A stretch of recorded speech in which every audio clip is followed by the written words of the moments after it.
President of our Republic and First Lady Madam Seseki Bumba, Madam Monica Gaingos, the widow, the children, grandchildren, shall I say the nuclear and the extended Sandip Kalondo families, Your Royal Highnesses, Your Excellencies, heads of states and governments present, former heads of states and governments, Excellencies, ambassadors, and plenipotentiaries of states, Your Excellency, founding President of our Republic, President Sam Shafishuna Nujoma and Madam Nujoma, Your Excellency, our second President of the Republic, Tatekuru Hifike Punye Pohamba and Madam Pohamba, Vice President of our Republic, Netumbo Nandi Ndaitwa and General Retired Ndaitwa, Speaker of our National Assembly, Peter Kashavivi, and Chairperson of the National Council, Muha, members of our Cabinet, members of Parliament, Your Lordship Chief Justice and the Judiciary, the Secretary General of the ruling party, Sophia Chaningwa, members of the Fourth Estate, service chiefs, luminaries of our great society, prelate men of the clergy, led by Bishop Emeritus Kameta and Reverend Dr. Geno Nakamela, amongst prominent men of the clergy, Chief Emmanuel Gassep, Chairperson of the Traditional Council, Governor of the region, Laura McLeod, Mayor of Windhoek, and all other important leaders present here.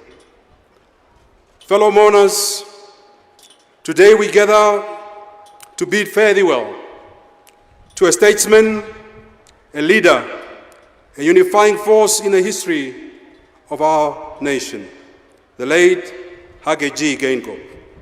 In this moment of grief, let us reflect on the profound impact he had on our nation and monumental legacy he leaves behind.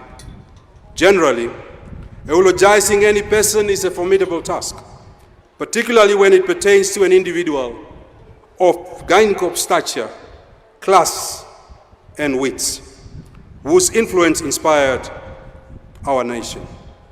In the medley of our nation, as we commemorate the life and legacy of President Geingob, the profound words of Odysseus of the Greek mythology echo through the corridors of time. We ponder the question that Odysseus asked, and he asked the following, and I quote, "Will strangers hear our names long after we are gone and wonder who we were, how bravely we fought and how fiercely we loved," quote unquote. President Geingob's legacy, not only as a head of state, but also as a deft negotiator on the international stage, is a testament to his enduring impact on our nation. His skillful diplomacy and adept negotiation strategies were instrumental in navigating some of the complexities of our nation's history. Just as Odysseus contemplated the echoes of his actions, we too must consider the indelible mark that Geingob leaves on the pages of Namibian history. Generations yet unborn shall inquire about the man who was a fierce debater, the master negotiator, and more so loved in his country with great fervor. President Geingob can be remembered at midwifing our national constitution. What an honor that he was to this country, that during a difficult time, he could get it right in a passage of less than 80 days to create a respected Bill of Rights that is respected globally. That is the man we are eulogizing today. President Geingob shall be remembered by me, who had the honor to oppose him, to hold his government accountable for the last 9 years, as a man who nearly single-handedly convinced our country that we must take on the European Union and renegotiate the EPAs. He did it. And that is the acumen of a man I am eulogizing today. In honoring Geingob's memory, let us recognize that his action, like those of Odysseus, transcend the immediate present. His name shall endure, and strangers in the future will hear of his deeds, pondering the character of the leader who was present for many historical events in our nation's young history. Fellow mourners, in this solemn moment as we bid farewell to my dear elder brother, I wish to extend my deepest condolences to you, my sister, Madam Monica Gangos. And I want to start my statement by saying this to you, my dear sister. The burden you carry during this period of profound loss is undoubtedly immense. And it is with sincere sympathy and empathy that I acknowledge the strength and resilience you have exhibited as the pillar of your family, navigating the intricate responsibility of being a matriarch of the Namibian house was not an easy feat. And your steadfastness during these challenging times has not gone unnoticed. The sacrifices you made and the strength you displayed for the sake of your children, your family, exemplify the depth of your character and the love that binds your household. As my wife and I reflect on your poise and resilience, we stand in awe of your grace under such trying times. I know your own husband would have said, Monica, are you a crybaby? You must not be a coward.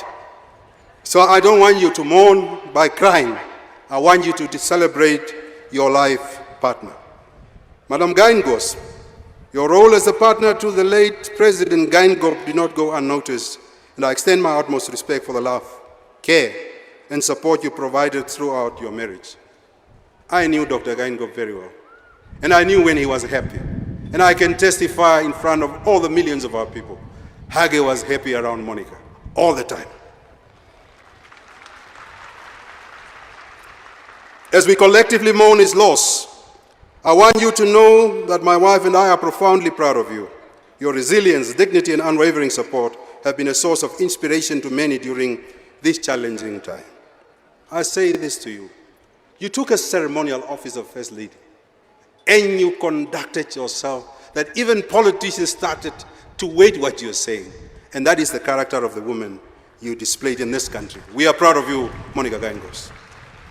As we navigate the tempest of loss, we turn to the words of William Shakespeare, who encapsulated the essence of our shared sorrow, when he said the following, and I quote, "When he shall die, take him and cut him out in the little stars, and he will make the face of heaven so fine that all the world will be in love with night and pay no worship to the garish sun," quote unquote.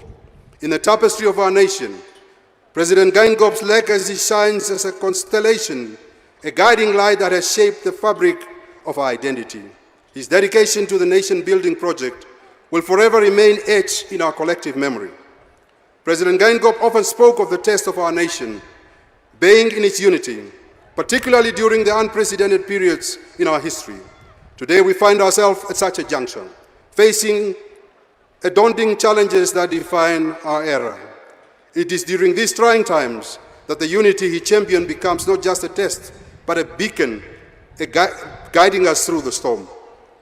Fellow mourners, President Gangop on the political theater.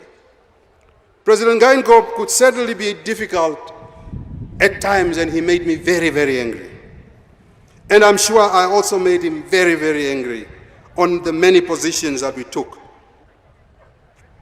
But President Gangop conducted a political transactional currency of the highest level, that we could disagree as compatriots of one country for months, but we would always view each other as compatriots. We had respect for one another.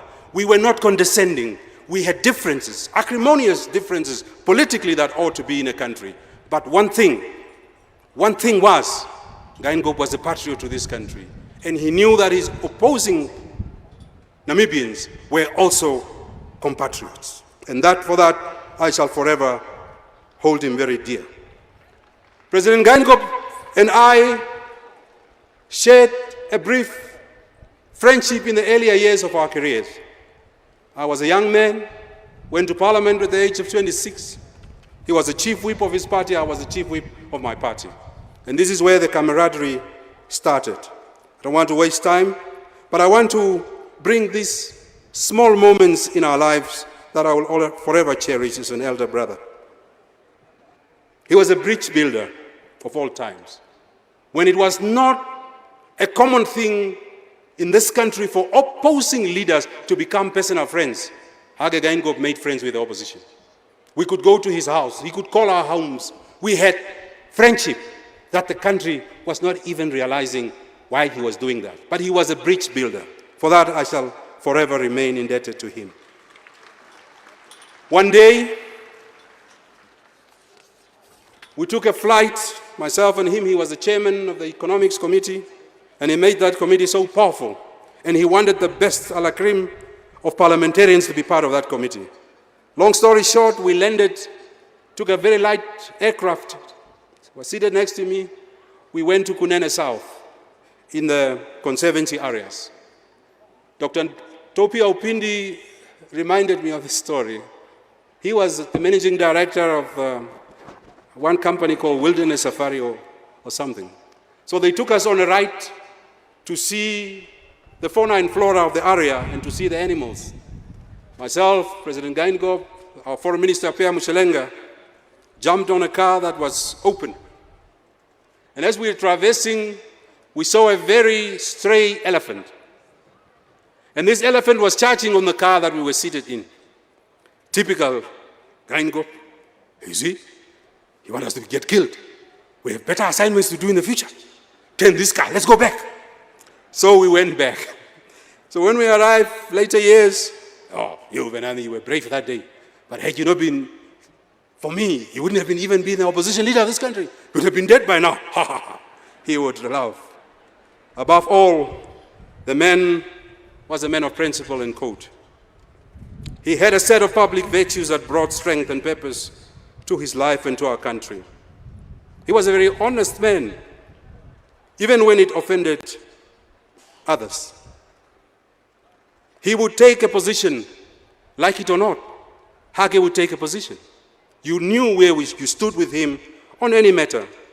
Of recent, he took on Germany on the question of Israel and the Namibian genocide. I must say, this man was a man of principle, a worthy opponent, a critical debater, but a man who would always hold hand. I see, with great respect, the President of Germany is here, Herr Steinmeier. Herr Steinmeier, on the mortal remains of my friend, many German leaders for the last many years never came to this country. The last person who was here was Herr Helmut Kohl. It's good that you are here. But on the mortal remains of this man and on the work that was started by our second president, President Pohamba, our people are expecting that the Namibian-German case of genocide to be settled. We plead to you when you go back that on the negotiating table, create a respectable deal on behalf of our people, create an honorable deal so that we close this chapter and move on going forward. Namibia is the better for his presence amongst us. The world is smaller for his departure, and we will remember him as he was, unwavering and towering. We will remember his husky voice, his jovial smile and laughter. As friends, when the political temperatures went high, my dear sister Monica would toss us one side at state events. The two of us had a weakness not to look like our problems. So Monica would ask, so Hage and McHenry, who is better dressed today? She would be on the floor because Hage would start saying, obviously Hage, how can this young man dress better than me? That is the man who was Hage, always jovial and making jokes when it comes to easy time. We will remember his composure. We will remember that he brought a sense of calm to an office ever so serious. I recall during the COVID-19 pandemic, if I have to write about Hage Geingob, that was his best years of being a leader of this country.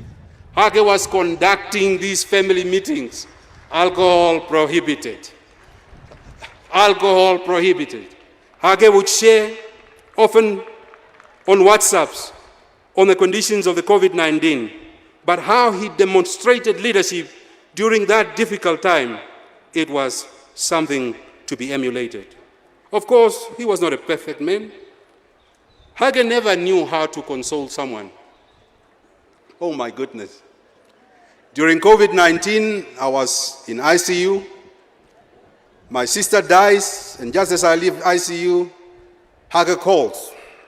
Yeah, my young brother, you must know people die. I'm like saying Big G. I used to call him Big G. How do you start? Like, well, I know what has happened to you, but people do die. You must just be strong. Continue. That is Hage. That is the man we are honoring today. Shall I say, death, have thee no shame. Death, have thee no shame. We have been robbed of one of our brightest minds, not just our generation, but also in our history. We have been gripped by loss that affects every household in this great republic. This is not just the death of a public figure. It feels personal. Hage's death is felt everywhere in our country. The elders, the young, everyone, even people from various political parties, everybody is saying our leader has gone. That is the man that he was. I've always respected his views on the free media, and that he allowed the media to have a full day with him. He would be questioned on anything that he does, right or wrong, personal or no personal. Hage would be on the front lines, and that's how he treated the media. I'm sure the media will miss him dearly. I will miss him dearly because our politics was very loud. Hage would disagree with us very loudly. He would always watch parliamentary debates every day.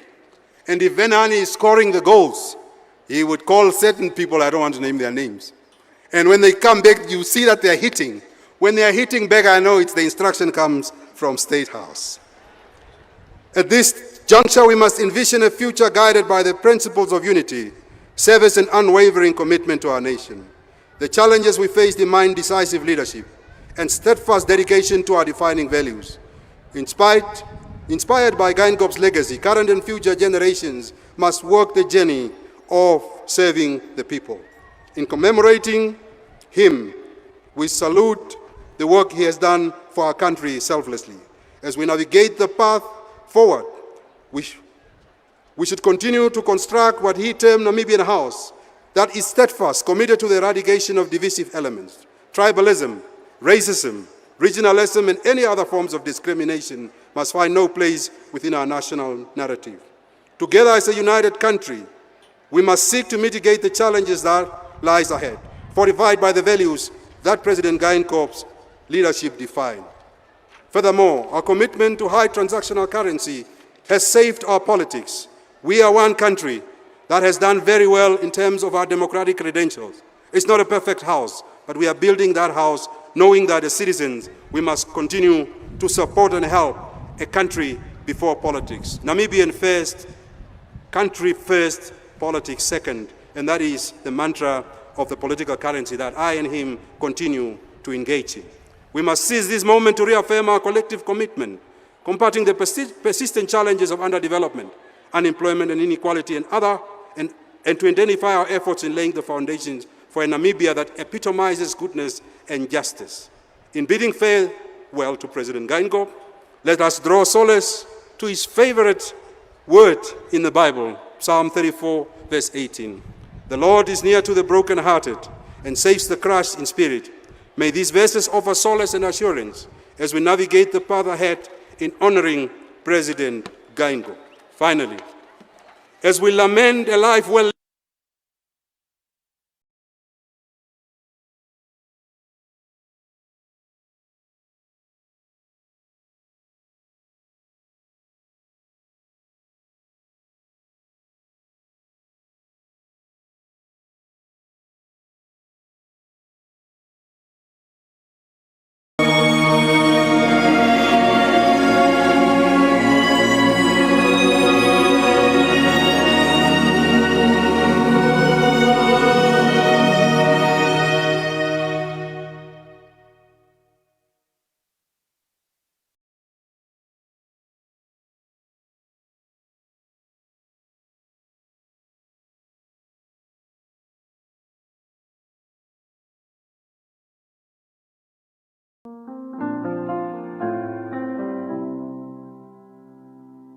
In the heart of Namibia, a legend emerged. The people